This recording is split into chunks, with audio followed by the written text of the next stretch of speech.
उसका चिन्ह पिता पुत्र पितात्मा के नाम पर आमीन। सर्वशक्तिमान महान परमेश्वर पिता, मैं आपको धन्यवाद देता हूँ।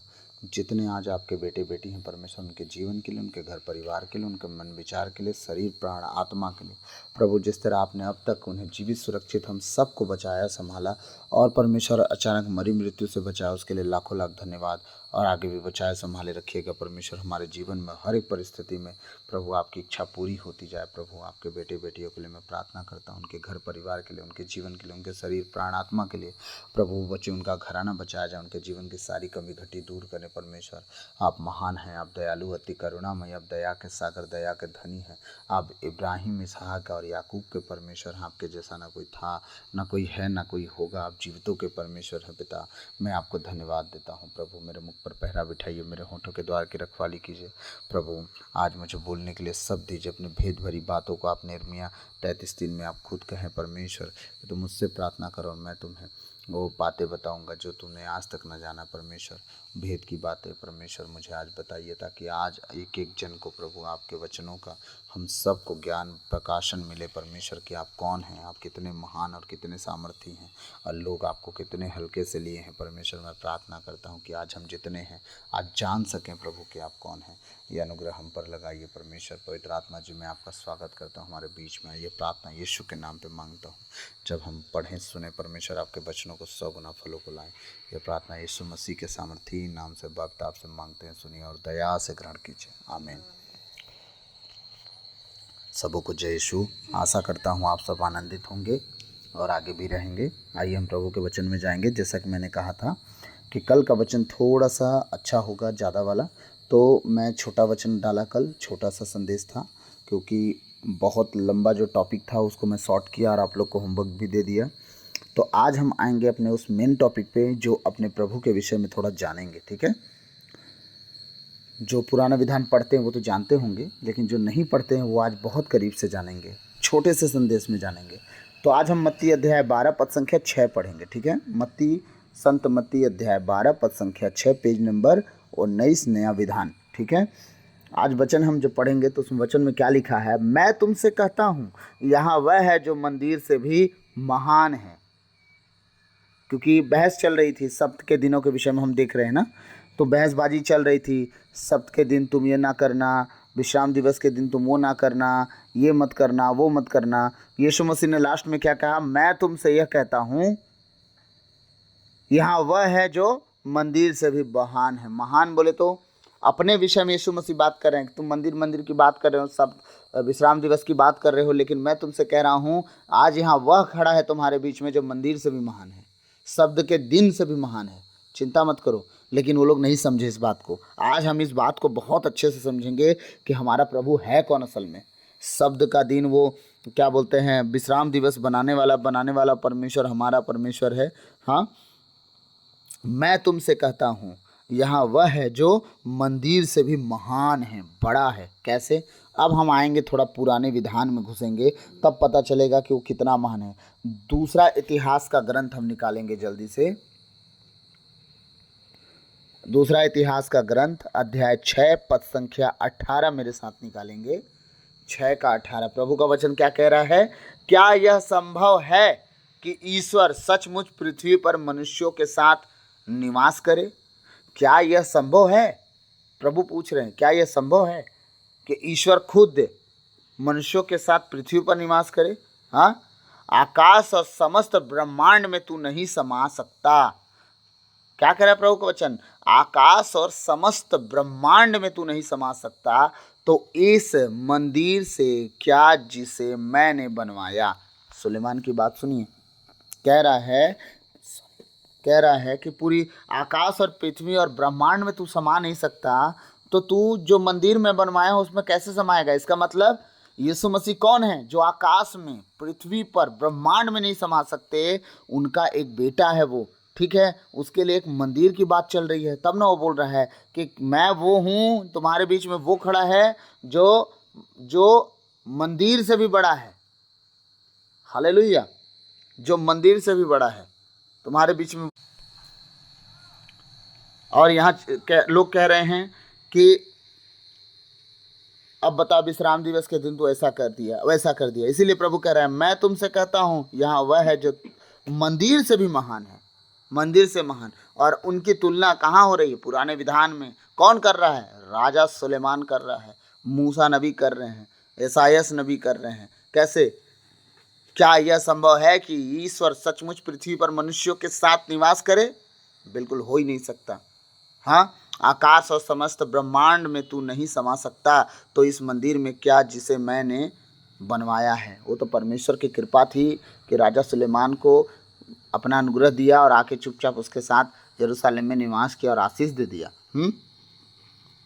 हालेलुया। आइए हम और एक वचन देखेंगे जल्दी से। ईसायस नबी का ग्रंथ अध्याय 66 है ना, 66। ईसायस नबी का ग्रंथ अध्याय 66 देखेंगे हम। पद संख्या 1 और 2 प्रभु की बात चल रही है। जो लोग कह रहे हैं कि तू विश्राम दिन के दिन ऐसा क्यों करता है, वैसा क्यों करता है, देखिए कि हमारा प्रभु है कौन, अपने बारे में क्या बात कर रहा है, वो लोगों को क्या बता रहा है। मैं कौन हूँ और तुम मुझे हल्के से ले रहे हो, इसीलिए तुम नहीं जानते कि मैं ऐसा क्यों विश्राम दिवस के दिन करता हूँ। प्रभु का वचन कहता है, प्रभु यह कहता है, आकाश मेरा सिंहासन है, लो, और पृथ्वी मेरा पाँवदान, लो। तुम मेरे लिए कौन सा घर बनाओगे, मेरे विश्राम का घर कहाँ होगा? ये हमारे प्रभु पूछ रहे हैं। प्रभु, आकाश उनका सिंहासन है जहाँ वो बैठते हैं, हाँ, और पृथ्वी उनके पाँव की चौकी है, पावदान है, पीढ़ा उसको बोलते हैं, जिस पर पैर रखने के लिए राजा लोग रखते हैं। ठीक है, पृथ्वी। अब पृथ्वी जब पीढ़ा हो गया तो पृथ्वी बनाने वाला घर कितना छोटा होगा। प्रभु कहते हैं उस पर तो मैं पैर रखता हूँ, तो बताओ रहूँगा कहाँ? हाँ, तो मेरे लिए कौन सा घर बनाओगे, मेरे विश्राम का घर कहाँ होगा? ये हमारे परमेश्वर पूछ रहे हैं। और उनका बेटा आया है धरती पर हम सब के लिए। उससे कहा जा रहा है, विश्राम दिवस के दिन तू लोगों को जिंदा क्यों करता है, मुर्दों को चलाता क्यों, लंगड़ों को चलाता क्यों, अंधों को दिखाता क्यों, गूंगों को बुलाता क्यों है, चंगा क्यों करता है, ये क्यों करता है, वो क्यों करता है। और प्रभु कह रहे हैं कि तुम विश्राम दिवस की बात कर रहे हो, मेरे लिए विश्राम का घर तुम बना पाओगे? हाँ। दूसरा वचन क्या कह रहे हैं? मैंने अपने हाथों से सब कुछ बनाया है, सब कुछ मैंने अपने हाथों से बनाया। ठीक, सब कुछ मेरा ही है। यह प्रभु की वाणी है। मैं उन लोगों पर कृपा दृष्टि करता हूँ जो विनम्र और पश्चातापी हैं, जो श्रद्धा से मेरी वाणी सुनते हैं। प्रभु कह रहे हैं मैं उन लोगों पर कृपा दृष्टि करूंगा। किन पर? जो श्रद्धा से, विनम्रता से, पश्चातापी होकर मेरी वाणी को सुनते हैं, वचन को सुनते और उसके अनुसार चलते। तो यीशु मसीह क्या कर रहे हैं? वहाँ प्रचार ही तो कर रहे हैं ना। हैं, कह रहे हैं मैं कौन हूँ, मैं पिता की ओर से आया हूँ, मेरा पिता अब तक काम कर रहा है, मैं भी कर रहा हूँ, मेरे पिता ने सब कुछ मुझे सौंपा है। वो सारी बातें बता रहे हैं, मेरी बात मानो, अनंत जीवन तुम पाओगे। लेकिन कोई उनकी बात मानने के लिए तैयार नहीं। हालेलुया। इसीलिए प्रभु ने कहा, तुम्हें तो लग रहा है विश्राम दिवस के दिन ये क्यों हो गया, वो क्यों हो गया, तुम विश्राम दिवस में खतना करते हो, तुम्हारे लिए रूल नहीं है। विश्राम दिवस में खतना काम नहीं है, वो भी तो एक काम है ना। और बाबा पुरखा तुम्हारे ठहराए थे, हाँ, इब्राहिम ने शुरुआत किया था, तो तुम खतना तो कर देते हो। अब विश्राम दिवस के दिन तुम्हारे याजक लोग इसको कर देते, वो काम नहीं है। अगर मैं जिंदा कर दिया, लोगों को चला दिया, तो ये काम हो गया। वाह भाई, तुम्हारे लोग जो कर रहे हैं तो वो खतना नहीं हुआ, मतलब काम नहीं हुआ। अब मैं कर रहा हूँ तो काम हो गया। हालेलुया। इसीलिए प्रभु का वचन कह रहा है, मैं तुमसे कहता हूँ यहाँ वह है जो मंदिर से भी महान है। 12 का 6। अब हम 12 का 7 वचन पढ़ेंगे। प्रभु का वचन कह रहा है, मैं बलिदान नहीं बल्कि दया चाहता हूँ। यदि तुम लोगों ने इसका अर्थ समझ लिया होता तो निर्दोषों को दोषी नहीं ठहराया होता। प्रभु का वचन क्या कह रहा है? मैं बलिदान नहीं बल्कि दया चाहता हूँ। थोड़ा समय बचा है, मैं चाहता हूँ कि इस वचन को मैं कंप्लीट कर दूँ आज।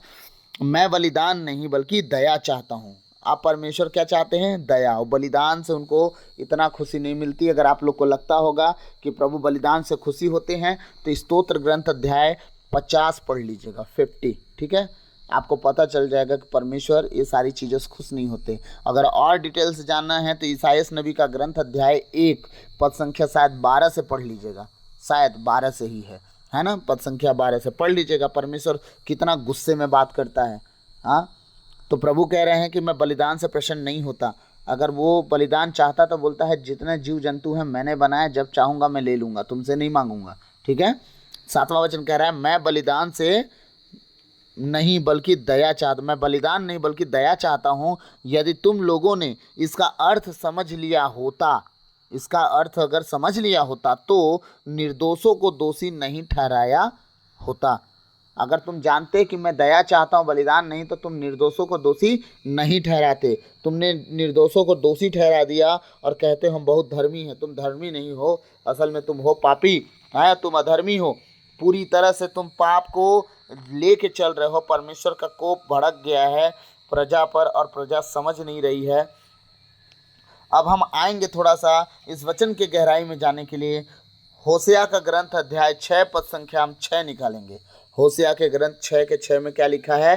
क्योंकि मैं बलिदान की अपेक्षा प्रेम और होम की अपेक्षा ईश्वर का ज्ञान चाहता हूँ। प्रभु क्या चाहते हैं?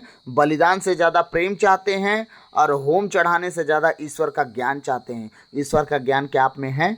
तो आप अगर नहीं हैं तो आप होम चढ़ाना बंद करके ईश्वर का ज्ञान खोजें। ठीक है। अगर आपके अंदर प्रेम नहीं है तो बलिदान छोड़ना छोड़ दीजिए, प्रेम करना सीखिए। परमेश्वर चाहते प्रेम करो एक दूसरे को, लड़ो मरो मत, एक दूसरे को नीचा दिखाते मत रहो। आज फलाना कुछ किया तो ढिकाना कुछ, उसको नीचा दिखाने के लिए उसके पीछे में तर्क बोलेगा। अरे तुम सराहना दो, उसे ऊंचा उठाओ। कोई तो कुछ कर रहा है, तुम नहीं कर रहे, कोई और तो कर रहा है, करने दो। लेकिन नहीं, हम न करेंगे न करने देंगे। जैसे कि मैंने कल बताया, आज मिनिस्ट्रीज ऐसी हो गई हैं, एक पास्टर दूसरे पास्टर को गिराने पर लग गए हैं। खुदा को प्रेजेंट करने का काम छोड़ के साबित करने पे लग गए हैं कि हम सही हैं, हम सही हैं, हम सही हैं। ऐसे हमारे कैथोलिक कलीसिया में भी हो रहा है। एक ब्रदर कुछ प्रचार कर रहा है, दूसरा ब्रदर कुछ टिप्पणी कर रहा है। तुम प्रभु को प्रेजेंट करो जिस तरह तुम्हें प्रभु ज्ञान दिया है।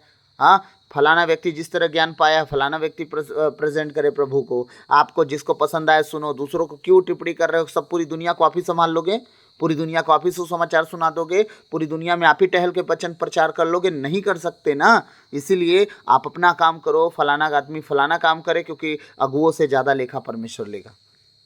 आपको साबित करने की जरूरत नहीं कि आप सही हो। परमेश्वर जिसको सही ठहराना होगा ठहरा लेंगे। हालेलुया। प्रभु क्या कह रहा है? क्योंकि मैं बलिदान नहीं, बलिदान की अपेक्षा प्रेम और होम की अपेक्षा ईश्वर का ज्ञान चाहता हूं। एक और वचन हम देखेंगे, मिकाया। ठीक है।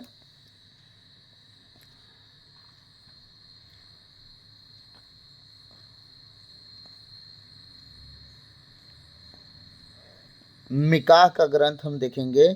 मिका का ग्रंथ 6 अध्याय का 6 से लेकर 8 तक हम पढ़ेंगे। मैं क्या लेकर प्रभु के सामने आऊंगा और सर्वोच्च ईश्वर को दंडवत करूंगा? क्या मैं होम लेकर उसके सामने आऊंगा अथवा एक वर्ष के बछड़ों को? क्या ईश्वर हजारों मेढ़ों से प्रसन्न होगा? सुनिए ध्यान से, प्रभु क्या कह रहे हैं। ये वचन यहाँ भी मिला। क्या ईश्वर हजारों मेढ़ों से प्रसन्न होंगे? 1000 भेड़ बकरे आप लेके जाएंगे, प्रसन्न होंगे? अथवा तेल की कोटि कोटि धाराओं से? क्या मैं अपने अपराध के प्रायश्चित स्वरूप अपने पहलौठे को अपने पाप के बदले में अपने शरीर के फल को अर्पित करूंगा? पहलौठा बलिदान होते थे पहले, और हालांकि परमेश्वर कभी नहीं बोले थे। ठीक है। मनुष्य, तुमको बताया गया है कि उचित क्या है और प्रभु तुमसे क्या चाहता है। यह इतना ही है, न्यायपूर्ण व्यवहार, कोमल भक्ति और ईश्वर के सामने विनयपूर्ण आचरण। परमेश्वर क्या चाहते हैं? बलिदान, पहलौठा का बलिदान, होम बलिदान, तेल का बलिदान कुछ नहीं चाहते। वो चाहते हैं कि न्यायपूर्ण व्यवहार करो। तुम किसी को सताओ मत, किसी को ठगो मत, किसी को लूटो मत, घूस मत खाओ, घूस मत दो, घूस लेने पे मजबूर मत करो किसी को। हाँ, किसी को फंसाओ मत, किसी के साथ उल्टा पुल्टा काम मत करो। न्यायपूर्ण व्यवहार, कोमल भक्ति और ईश्वर के सामने विनयपूर्ण आचरण। विनयपूर्ण आचरण मतलब परमेश्वर के सामने जाओ तो अपना घमंड लेके मत जाओ। नम्रता और दीनता के साथ जाओ, प्रभु के सामने कहो, प्रभु मैं उस योग्य नहीं हूँ कि मैं तुझसे कुछ कह सकूँ। प्रभु तेरी इच्छा मेरे जीवन में पूरी हो, तेरी दया मेरे जीवन में पूरी हो। खुदाबंद मुझ पर अनुग्रह कर, अपने अनुग्रह की दृष्टि लगा, ताकि मैं सदा सर्वदा तेरे पीछे तेरे कहे अनुसार जीवन जी सकूँ, चल सकूँ। हाँ, प्रभु का वचन क्या कह रहा है? मत्ती अध्याय 9:13 में, 9:13 हम पढ़ेंगे। जाकर सीख लो कि इसका क्या अर्थ है। मैं बलिदान नहीं बल्कि दया चाहता हूँ, मैं धर्मियों को नहीं पापियों को बुलाने आया हूँ। ये यीशु मसीह का कन्फेशन था। उन्होंने ये सारी बातें कबूली है कि मैं दया बलिदान दुनियादारी कुछ नहीं, मैं ना पापियों को बुलाने आया हूँ, बचाने आया हूँ।